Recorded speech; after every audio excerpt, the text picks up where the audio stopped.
Nobody tells men this. Not your school. Not your father if he was around. Not the culture that spent 20 years telling you to be nice, to be humble, to work hard and keep your head down, and trust that things would work out. Nobody sat you down and explained the actual rules. Nobody handed you a map. You got slogans, you got platitudes, you got the kind of advice that sounds reassuring and prepares you for nothing. And then one day you're 30 or 35 or 40, and you are looking at your life and something is wrong. Not dramatically wrong. Not wrong in a way you can point to and name easily. Just wrong in the way that a building is wrong when the foundation was never properly laid. Everything looks approximately okay from the outside, but you can feel the instability underneath. You can feel the gap between where you are and where you sense you could have been if someone had told you the truth earlier. Life punishes unprepared men. And it does not wait for you to catch up. It does not send a warning. It does not give you a grace period. It simply keeps moving, and the men who were not prepared are simply behind and falling further behind with every year they spend trying to figure out what they should have been building for the last decade. Today that changes. Today you're going to learn the 7 skills every man must build. Not someday, not when the timing feels right, not after you have figured everything else out first, before time removes the option, because the window is not permanent, and most men don't realize it is closed until they are already on the other side of it. Time is not neutral. It is either working for you or against you. Let's make sure you understand which direction it's moving. Let's start with the truth that most men have never been told clearly. Masculine value is built. It is not given. It is not inherited. It is not conferred at birth or guaranteed by circumstance or provided by the culture or delivered by a relationship. It is constructed deliberately through the accumulation of skills, competencies, and demonstrated capacities over time. This is not how female value works. And the asymmetry matters. Women are born with a value curve that peaks early and then requires maintenance. This is biological reality, not opinion. The qualities that make a young woman valuable in the mating market, her youth, her physical vitality, her reproductive capacity, are present from the beginning and decline with age. This creates a specific temporal dynamic that is different from the male experience. Men build their value curve. A man at 22 is, in most cases, at near the bottom of his value trajectory. He has potential. He does not yet have performance. He does not have the demonstrated competence, the financial standing, the social authority, the emotional maturity, or the physical development that will make him genuinely high value in the social and romantic markets of his late 20s, 30s, and 40s. The male peak, unlike the female peak, is not early. It is delayed, contingent on what the man builds during the construction years. This is extraordinarily good news for men who understand it and act on it. And it is devastating news for men who don't, who spend their 20s coasting on the assumption that things will simply develop without deliberate investment, who arrive at 35 with potential that never became performance, with a value curve that never actually ascended because they did not build the things that make it rise. Status accumulation is the first dimension of this. Status in the male world, this is not given. It is demonstrated. It is earned through competence, through reliability, through the accumulation of social proof that you are someone whose presence in a room, in a project, in a relationship adds genuine value. Status cannot be assumed or performed convincingly without the substance beneath it. It is built through repeated instances of genuine capability, through doing difficult things well, through delivering on commitments, through being the person other people rely on when the stakes are high. Competence hierarchy is the social structure through which male status is organized. In every domain, professional, physical, social, intellectual, there is a hierarchy of competence, and your position in that hierarchy determines your access to resources, opportunities, relationships, and options. The man who understands this and invests in developing genuine competence, who becomes excellent at something the market values, who rises in the hierarchy through the quality of his output rather than the performance of effort. That man creates a position for himself that generates returns for decades. The man who avoids the competence hierarchy, who stays at the level of mediocrity because excellence is uncomfortable, stays at the bottom of a distribution that increasingly determines outcomes. Delayed male peak is the concept that changes everything about how you should think about your time. Your late 20s, your 30s, your 40s. If you have built the skills, are when your life becomes genuinely powerful. This is when the financial foundation generates real runway, when the physical training produces real presence, when the emotional maturity produces real relationships, when the social capital produces real opportunities. The investment made in the construction years expresses itself in the peak years with extraordinary returns, but only if the construction happened. Potential versus performance. That is the binary. A man without skills is replaceable. Not because he lacks worth as a human being, but because in the markets, professional, social, romantic, that determine practical life outcomes, he has nothing distinguishing to offer. Build the skills. That is the only answer. Now the 7 skills. Each one matters. Each one compounds with the others. Each one is available to you right now. And each one costs you something. Time, discomfort, discipline, the willingness to be bad at something before you become good at it. That cost is the filter. Most men won't pay it. That is exactly why paying it is worth so much. Skill number 1, emotional control. This is the foundational skill. Everything else depends on it. Without it, the other 6 skills are compromised at their core. Because every other skill you build will eventually be tested in an emotionally charged situation. And if your emotional control fails under that test, the skill itself fails with it. Non-reactivity is the core practice of emotional control. It is the ability to receive a provocation, a challenge, a criticism, a conflict, a rejection, a situation that goes against what you wanted, without immediately reacting from the emotional state that the provocation generates. This sounds simple. It is not. The human brain's threat detection system is extraordinarily fast. It processes potential threats and triggers defensive or aggressive responses at a speed that precedes conscious deliberation. The practice of non-reactivity is the practice of creating space between stimulus and response. The 2-second pause, the breath, the moment in which the rational brain can engage before the emotional brain has already committed you to a response you may regret. Delayed response power is what that space produces.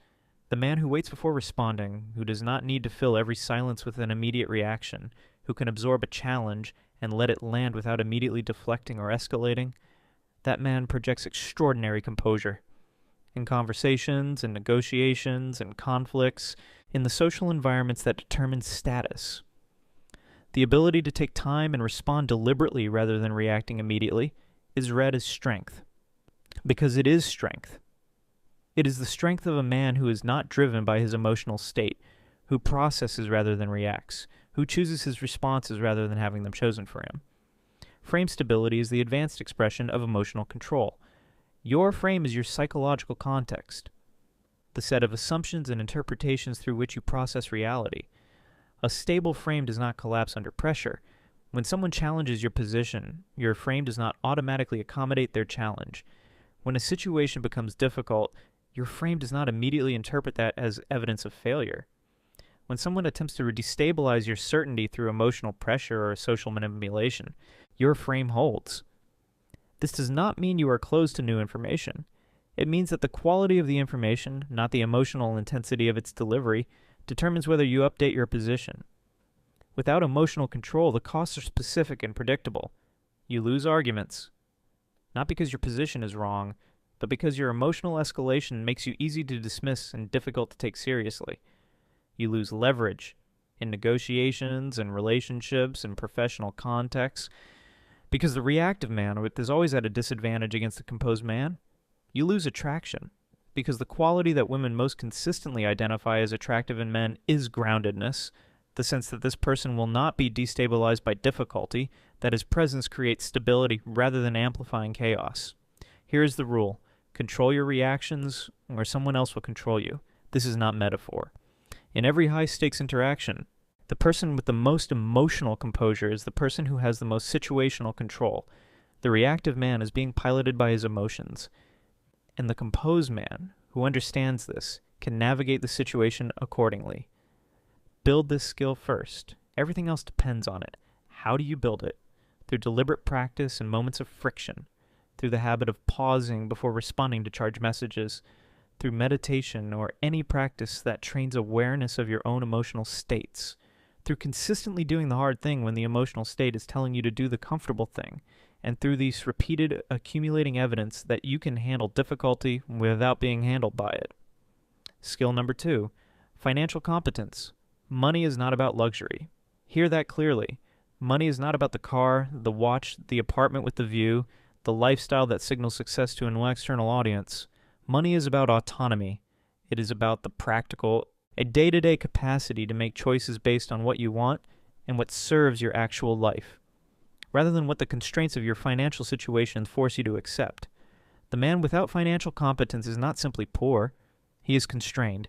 He cannot leave the job that is draining him because he has no runway. He cannot say no to clients or opportunities that do not serve him because he has no cushion. He cannot take the risk that could change his trajectory because the downside of failure is immediate and catastrophic. He is trapped by the narrowness of his financial margin, and the trap tightens every year that he does not develop the competence to escape it. Income generation is the starting point. Your current income is a reflection of your current market value, the intersection of your skills, your positioning, and the demand for what you offer. All three of those variables can be changed. Most men treat their income as a fixed input. They take what is offered, accept what is given, and spend their careers in the slow drift of incremental raises that never fundamentally change the math of their financial life. The financially competent man treats income as a variable he actively manages, by developing skills that the market pays premiums for, by positioning himself in domains where demand is growing, by understanding the mechanisms of income generation well enough to engineer his own. Asset acquisition is what you do with the income once you have it. Income is cash flow. Assets are wealth. The distinction is critical. A man can earn a high income and remain financially fragile his entire life if everything he earns is immediately converted into consumption. The financially competent man directs a portion of his income consistently, automatically, before the rest is available to spend, into things that grow, into investments, into ownership stakes, into the compounding instruments that convert present income into future security. The mechanics of this are not complicated. The discipline required to implement them is: start early, automate the process, let time do the compounding. Risk management is the skill that protects everything else. Financial risk is real, and the man who does not understand it will eventually pay for that gap. The most common financial mistakes men make: taking on high-interest debt, concentrating all financial exposure in a single income source, investing in things they do not understand because someone else was enthusiastic about them, failing to maintain an emergency fund, are all failures of risk management. Developing a basic competence in understanding and managing financial risk is not glamorous. It is necessary. Money discipline is the behavioral foundation of all of this.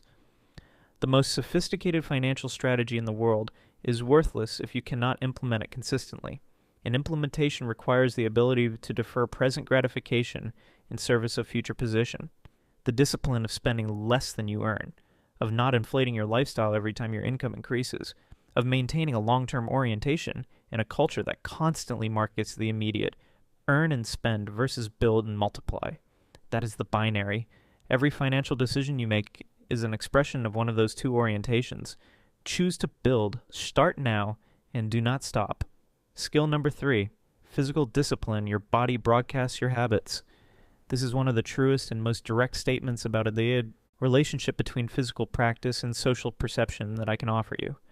Look at a man, and you can read in his body the aggregate of thousands of daily decisions about how he treats himself, about what he eats, how he moves, what he does with his body's time and capacity. This is not judgment. It is information. And the world reads that information constantly and acts on it. Strength training is the foundational physical practice for men, not because of aesthetics, though the aesthetic outcome is real and significant, because strength training is the practice that most directly develops the physical qualities: lean mass, postural stability, structural strength, the hormonal profile of testosterone and growth hormone that comes from consistent resistance training, that constitute the physical infrastructure of male high performance. The man who trains with weights consistently has a hormonal baseline, an energy level, a structural resilience, and a physical confidence that the sedentary man simply does not have. These are not minor advantages. They are foundational. Body language dominance is the social expression of physical discipline. The man who trains consistently carries himself differently. He occupies space with natural ease rather than apologetic contraction. His posture is upright. His movements are deliberate. His physical presence in a room communicates something before he says a word. This is not arrogance. It is the physical expression of a man who has invested in himself, who has repeated the decision to train, to push, to maintain his physical standards thousands of times, and whose body now reflects that investment in its bearing and its presence. Hormonal advantage is a dimension of physical discipline that is underappreciated in mainstream conversations about fitness. The hormonal profile of a man who trains consistently, with higher testosterone levels, with better cortisol regulation, with the neurochemical benefits of regular intense physical output, is categorically different from the hormonal profile of the sedentary man.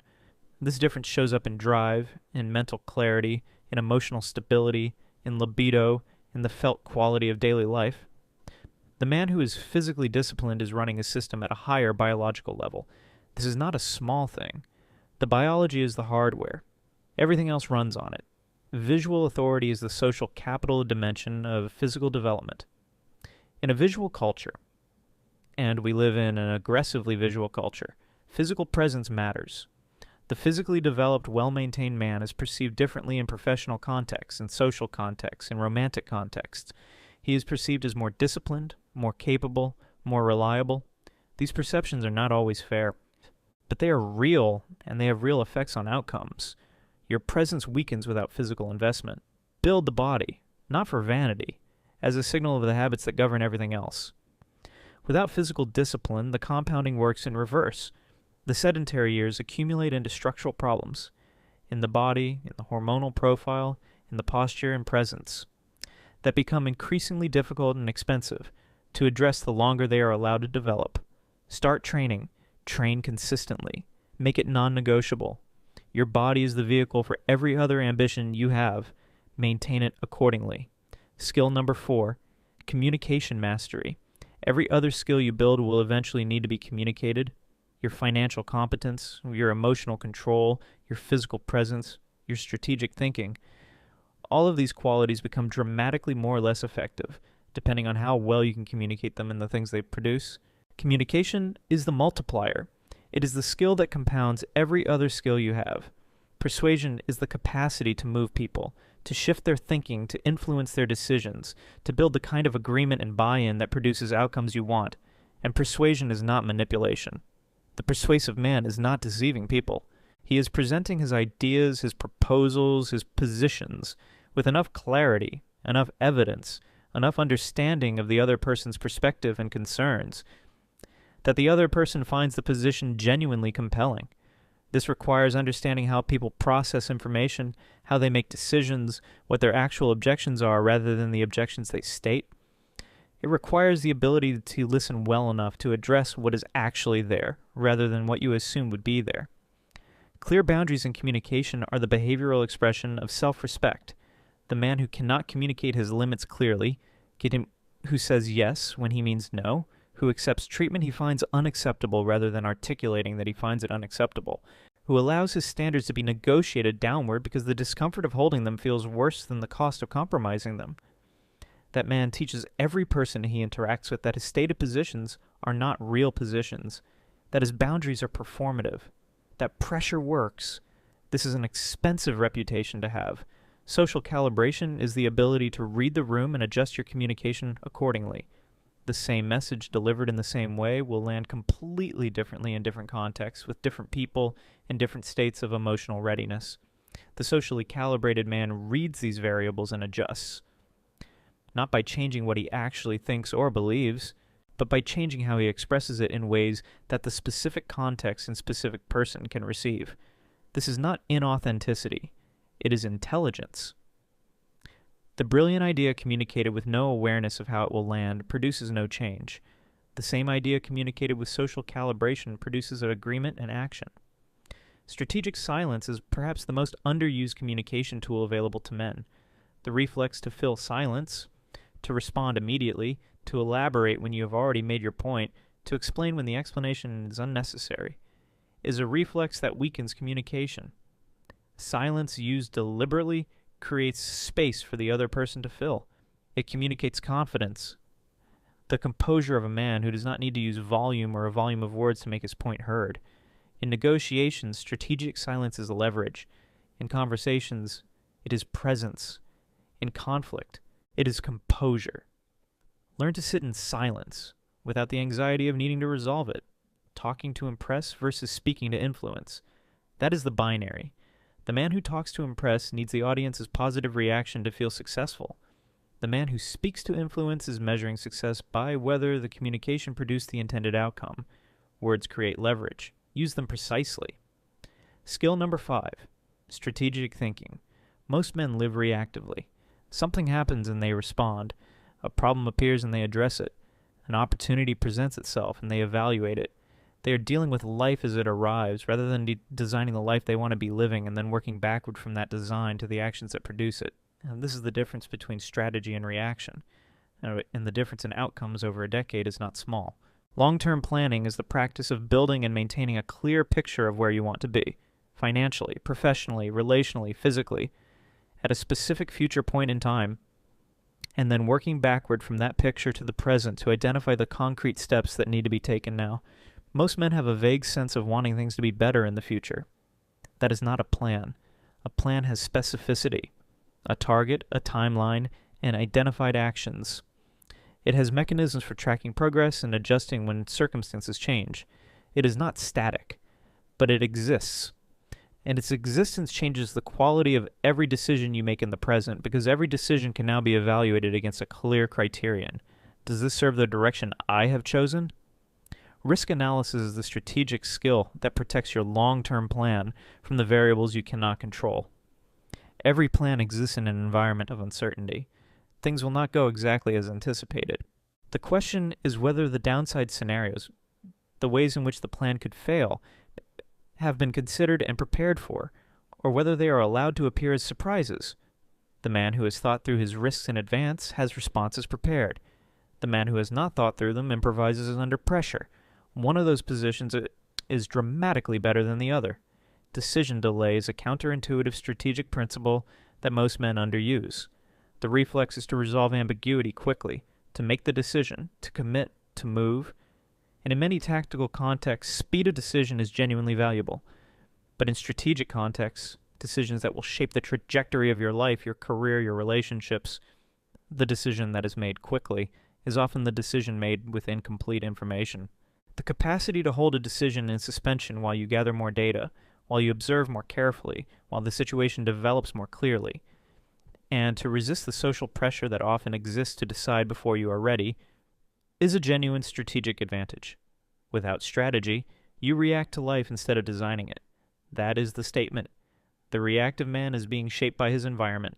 The strategic man is shaping it. Pattern recognition is the skill that underlies all strategic thinking. The capacity to identify recurring structures in your experience, to see the pattern beneath the surface variation of apparently different events, is what allows you to anticipate rather than merely respond. The man who can recognize the early signals of a deteriorating business relationship before it has fully deteriorated, who can identify the pattern of his own decision-making errors before they repeat, who can see structural similarities between new challenges and challenges he has already navigated. That man has a strategic advantage that the man without this capacity cannot match. Emotion decides. Strategy wins. That is the rule. Let your strategy govern the important decisions. Let your emotional intelligence inform them. But do not let emotional urgency override strategic clarity. Skill number 6. Social capital building. Power flows through networks. This is one of the most empirically verified facts about how opportunity is distributed in human social systems.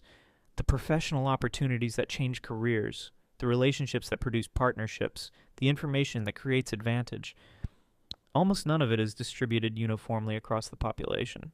It flows through networks, it moves through relationships, it goes to the people who are connected to the people who have it. The isolated man, however competent, however talented, however genuinely capable, operates at a structural disadvantage in every market that matters. Networking is the practice of building and maintaining relationships that generate mutual value over time. And the word mutual is critical.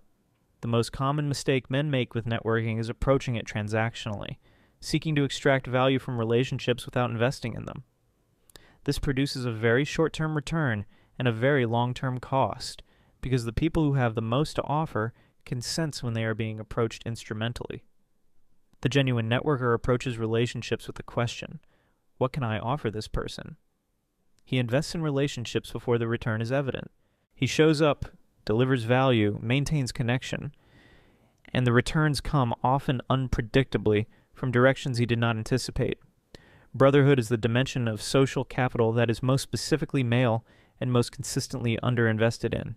The male friendships that function as genuine alliances, where there is real accountability, real honesty, real mutual investment in each other's development and success, these relationships are among the most powerful developmental resources available to a man. And they require investment. They require the willingness to be vulnerable, enough to be honest, to bring real concerns and real struggles into the relationship, rather than maintaining the performance of capability. The men who have genuine brotherhoods are sharper, more accountable, and more resilient than the men who operate without them. Isolation weakens, alliance sharpens. Reputation management is the long-term dimension of social capital. Your reputation is the record other people hold of who you are and how you operate. Your reliability, your integrity, your quality, your consistency. It is built slowly through thousands of small interactions and decisions, and it is extraordinarily durable in both directions. A strong reputation opens doors before you knock on them. A weak or damaged reputation closes doors before you can reach them.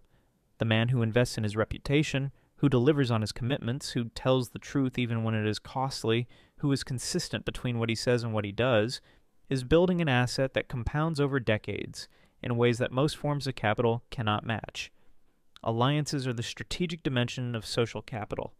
The men who achieve significant things almost never do so entirely alone. They build alliances, relationships with other capable people where complementary strengths produce outcomes that neither could produce independently. The alliance is not just personal friendship. It is a structured relationship of mutual benefit where both parties bring something specific and both parties receive something significant. Identifying the people whose capabilities complement yours and building genuine relationships with them is one of the highest leveraged social investments available to any man. Isolated man versus connected man. That is the binary. The connected man is playing a different game, one with more information, more opportunities, more reinforcement, and more resilience when things get hard.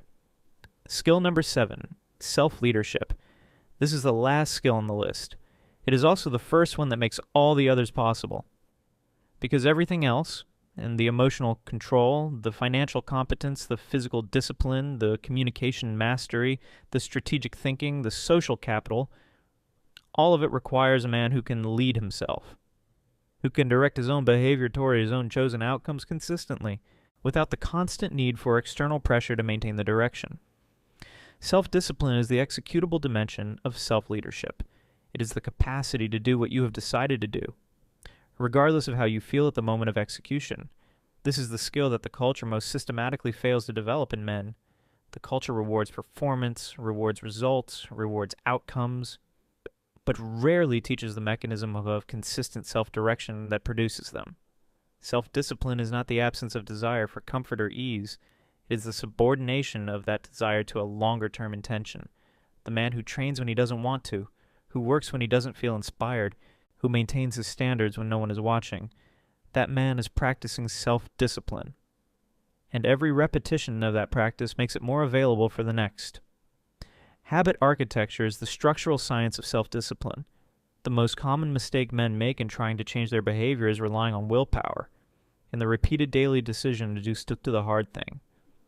Willpower is finite and unreliable. It is highest in the morning and depletes through the day. It is lower under stress, under sleep deprivation, under emotional load.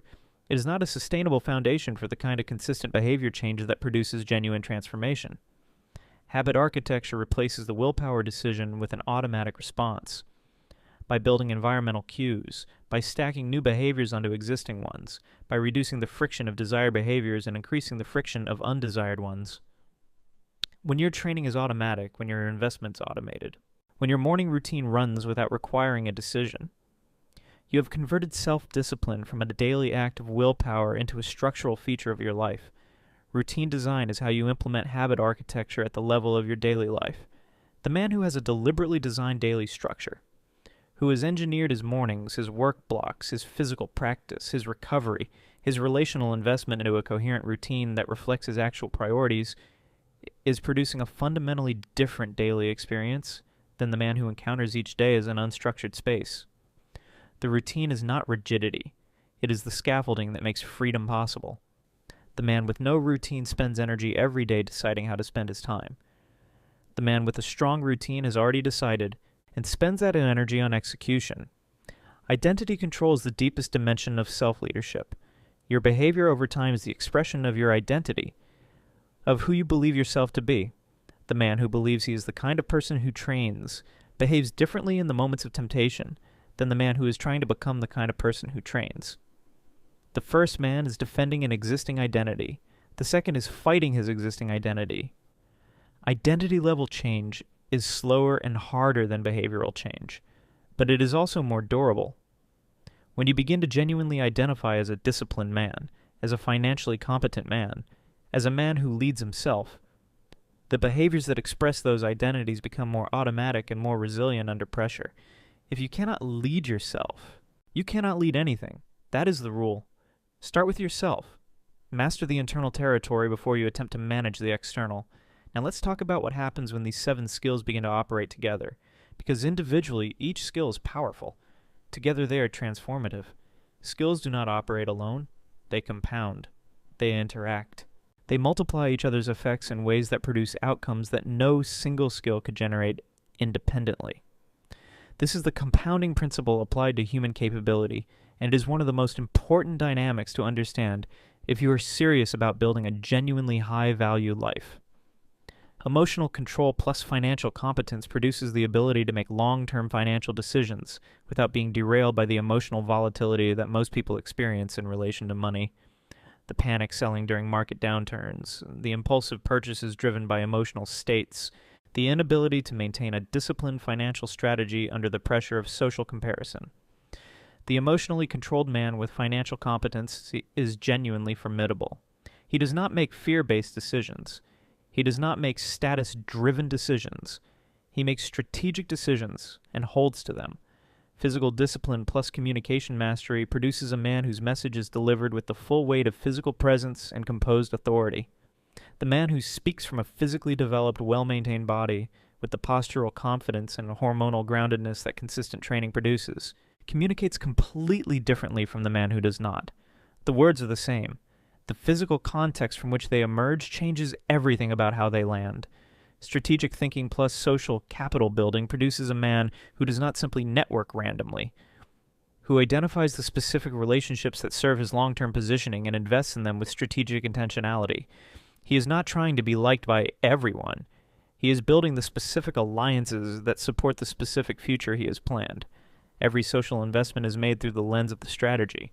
Self-leadership plus all the others is what produces consistency. Because every skill degrades without consistent practice. Every financial strategy fails without consistent implementation. Every physical gain reverses without continued training. Every communication skill atrophies without use. The man who has developed self-leadership as the foundation maintains all of the other skills through the inevitable fluctuations of motivation, circumstance, and external pressure. He is the average man versus the structured man. Average outcomes come from average behavior pursued inconsistently when it's easy. Exceptional outcomes come from structured behavior maintained consistently through difficulty. Now the philosophical layer, the one that changes the meaning of all of this. Without skills, men seek validation. With skills, men choose partnership. This distinction is more important than almost any other in determining the quality of the relationships men form and the quality of the lives they build within those relationships. The man without skills is operating from a deficit. He does not have the financial security, the emotional stability, the social standing, or the physical confidence that constitute genuine self-sufficiency. And in the absence of those things, he turns to relationships to provide what he has not built. He seeks a woman who will make him feel valuable, who will validate his identity, who will provide the emotional sustenance and external certainty that he has not developed the internal capacity to generate. This is not a partnership. It is a dependency wearing the costume of a relationship, and it is fragile in proportion to how complete the dependency is. The man with skills enters relationships from surplus. He already has financial security. He already has emotional stability. He already has a clear sense of his own identity and direction. He already has the social standing and physical confidence that constitute genuine self-sufficiency. And from that foundation of surplus, he does not need a relationship. He chooses one. He is selecting a partner who enhances a life that is already genuinely good, not searching for someone to complete a life that is hollow. The quality of what this produces is categorically different, needing approval versus commanding respect. That is the binary. The man who needs approval structures every interaction around securing it, and the need itself undermines the respect he is seeking. The man who commands respect through genuine competence and genuine character does not need to seek it. It arrives as a natural consequence of who he is. Now, the section that most men find hardest to sit with: time compresses options. This is the truth that the culture of comfort and endless possibility tends to obscure. You are not in a position of infinite flexibility that will remain open indefinitely. The options available to you at 25 are not the options available to you at 35, and the options at 35 are not those at 45. Time applies as pressure, and the most important forms of that pressure are the ones that close options rather than opening them. Career windows are real. The window in which you can make a major career pivot with relatively low cost, in which you have the energy, the financial flexibility, and the social permission to radically change direction, is wider in your 20s than in your 30s, and wider in your 30s than in your 40s. This does not mean that change is impossible after 40, but it means it is more expensive. The financial cost of starting over is higher. The energy cost of competing with younger on cheaper alternatives is higher. The social cost of the gap between where you are and where you are trying to go is higher. The man who used the window that is open makes the transitions with much lower cost. Energy declines, not catastrophically, not suddenly, but the regenerative capacity, the cognitive speed, the physical resilience that are most fully available in your 20s begin to require more deliberate maintenance as you move through your 30s and 40s. The work that your body recovered from in 24 hours at 25 requires 48 at 45. The mental bandwidth that allowed you to pursue 3 simultaneous major goals at 28 is harder to sustain at 48 without extraordinary structural support. The energy window is real, and the man who used it to build during his peak energy years emerges from that window with the foundation that sustains him through the years when his regenerative capacity is lower. Competition increases. As every year passes, the field of men competing for the same opportunities, the same positions, the same partners, the same resources becomes larger and better equipped. The skills you don't build now are being built by someone else. The positions you don't take now are being occupied by someone else. The relationships you don't cultivate now are being built by someone else. The longer you wait, the more competitive the environment becomes, and the less time you have to develop the competitive advantages that would allow you to navigate it effectively. Standards rise. The standards that apply in every market you care about, professional, social, romantic, are not static. They rise. The floor of what constitutes acceptable performance, acceptable presentation, acceptable level of development rises with each year. What was sufficient at 22 is not sufficient at 32.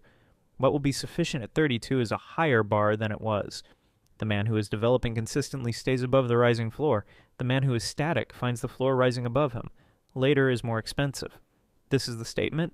The skill that costs you a year of consistent effort to build at 25 costs you 3 years to build at 40, with interest charges compounding in the form of opportunities missed, relationships not formed, positions not taken.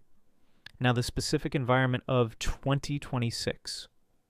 Because the general principles of male development intersect with specific contemporary conditions that make adaptation not optional but necessary. The AI economy is reshaping which skills generate durable income and which skills are being automated out of relevance.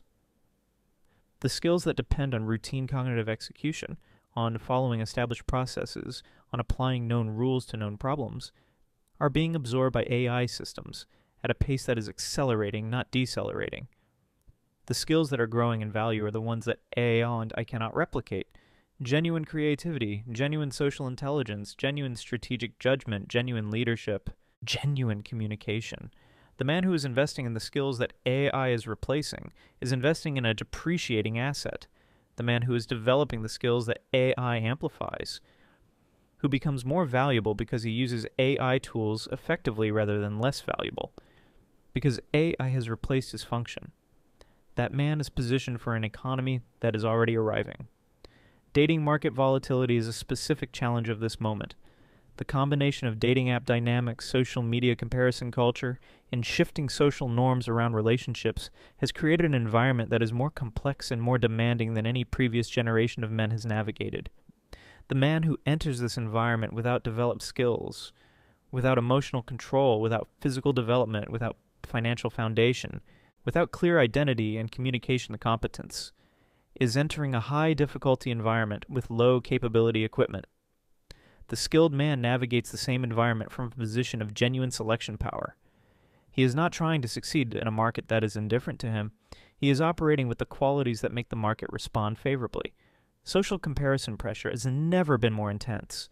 The ambient awareness of how other men are living, of what they are earning, what they look like, what they have achieved, who they are with, is constant and accessible in ways that have no historical precedent. The psychological cost of this chronic comparison is real and significant. It produces inadequacy, it produces reactive rather than strategic decision-making, it produces the kind of status anxiety that leads men to spend money they don't have on symbols they don't need in order to signal success they haven't built. The man with a strong internal frame, who knows who he is, where he is going, and why, is insulated from this pressure. He does not need the external comparison to tell him where he stands. He has his own metric. That is one of the most valuable things the 7 skills build collectively, freedom from the tyranny of external comparison. Economic uncertainty is the background condition of this decade. The systems that previous generations relied on for stability, stable long-term employment, predictable career trajectories, defined benefit retirement structures, have changed fundamentally.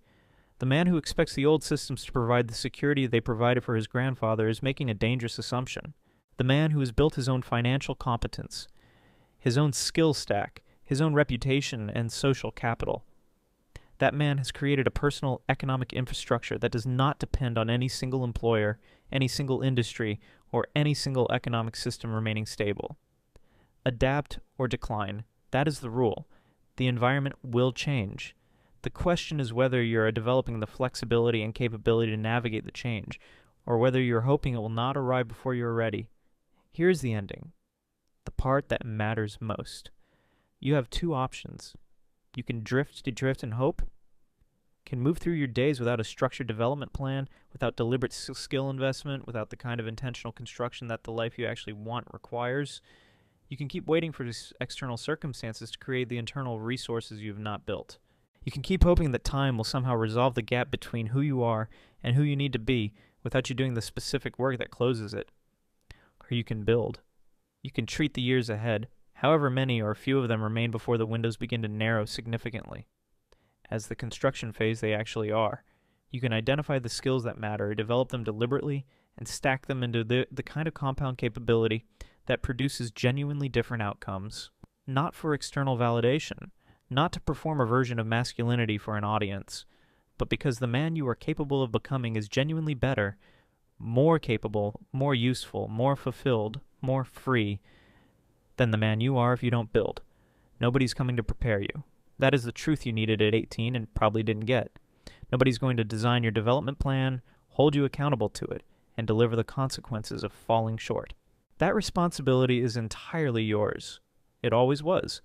The only question is whether you accept it now, while the construction window is open, or later, when it is partially closed and the cost of building has significantly increased. Train your mind. Emotional control, strategic thinking, communication, and mastery. These are the cognitive and psychological skills that determine how you process reality and how you navigate it. They are built through deliberate practice, through exposure to difficulty, through the repetition of choosing the hard response over the easy one until the hard response becomes your default. Train your body. Physical discipline is not optional for the man who wants to perform at his highest level in every other domain. The body is the hardware. Everything else runs on it. Invest in it with the same seriousness you invest in your professional development. The returns are every bit as significant. Train your discipline. Self-leadership, habit architecture, the capacity to direct your own behavior consistently toward your own chosen outcomes. This is the meta skill that makes all the others sustainable. Without it, every other skill you build is available only when conditions are favorable. With it, your skills are available when conditions are difficult, which is exactly when they matter most. Build before it's too late, not someday, not when things feel more settled, Not after the next relationship or the next job or the next season. Now. Today. With the skills outlined in this script and the commitment to develop them consistently. The window is not permanent, but it is open. And what you build in it determines everything that follows.